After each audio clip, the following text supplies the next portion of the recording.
You know, I find it funny that people will call me and other gun advocates alike fearmongers, that we incite panic and are lying when we say that Hillary Clinton will try to destroy the Second Amendment.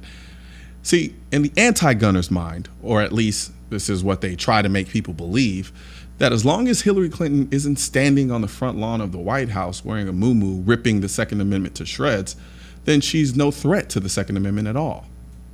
Anti-gunners love to hide behind this excessively literal smokescreen to distract you from paying attention to the scores of anti-gun minions she has in place and put in place to undermine the Second Amendment in a small way individually, but in a huge way collectively. They want you playing checkers while they're playing chess. And that's the one thing about this conversation we have about guns in this country that bothers me the most. Everyone likes to try to point out the fact that, well, President Obama was in office and we cried and screamed that he was going to try to take the guns, and he didn't take the guns. Yeah, but that wasn't for want of trying. And I think people fail to understand that. And it bothers me more because people say this not realizing that they don't pay any attention to this stuff. So they think just because they didn't actually see a successful piece of legislation get passed that actually stripped us of our Second Amendment rights, that we shouldn't be concerned. It's almost as if they want us to just lay down and wait until, they actually are going to take our Second Amendment rights and like with their hand right over the button, right about to push it before we do something about it. No one lives their life this way. We do so many things that are preemptive to stop things that may happen or that are trying to happen and try to stop them before they happen. That's why you have preventative medicine. That's why doctors tell you to go for an annual checkup. So you want to stop something that may be a potential problem before it starts. We've lost tons of rights in this country, sheerly based on the fact that we waited too long. And let's not act like we didn't have an assault weapons ban under Bill Clinton. And now his wife is running for the presidency. And are we supposed to just assume that she's had a change of heart and that she no longer feels the way she felt before when her husband passed this piece of legislation? Come on, let's stop kidding ourselves here. And it's really insulting. It's like we do this as pro-gunners, as gun advocates. We follow these laws. We follow this issue. But yet people who know nothing about it aside from what they hear, these sound bites that they get on TV, on late night cable news networks, for some reason, they think that they know more on the issue than we do.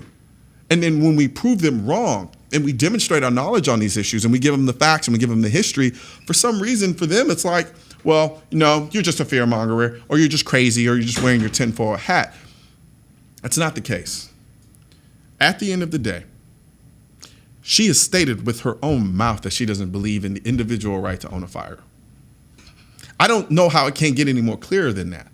So no, I'm not crazy. I'm not a fearmonger. I'm not just saying it to make panic buys and to help boost the profits of all the gun manufacturers out there because they're cutting me checks in the back room somewhere.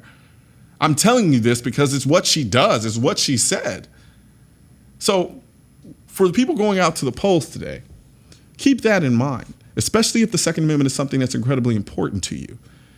And I find it odd also when people like to say things like, well, there are other issues beyond the Second Amendment. And you're absolutely right. You're absolutely, totally right.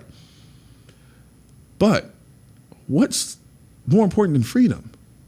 And if you can't see the connection on how something like the Second Amendment also protects the First Amendment and every other amendment we have in this country, I think you need to go back and do some reevaluating or re-educating yourself on the ideas and the notions of what this country was founded on. Because I can't think of anything more important than the idea and the ability to protect my life. Because but for your life, what good is a constitution? What good is having an inherent right if you don't have that life to live and begin with?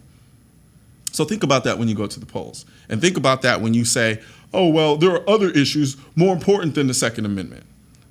Are there really? So before I go, I want to answer one or two questions that you guys posed for me.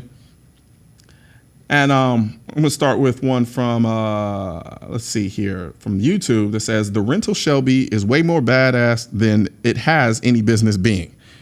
Okay, so what that statement is referring to is when we did a shoot for Noir in California, I got a discount on a Shelby Mustang.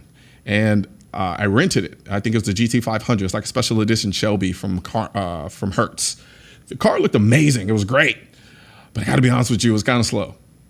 I was a little surprised. Now, I don't know if they artificially limited the speed on the car, but it really didn't meet the way it looked with performance. The two just didn't match up, which was kind of interesting. So last question. Lasorda is known for writing his name on things. Do you think he has his name somewhere on that stuffed sheep in his office? If I know Lasorda, it's there somewhere. Have I found it?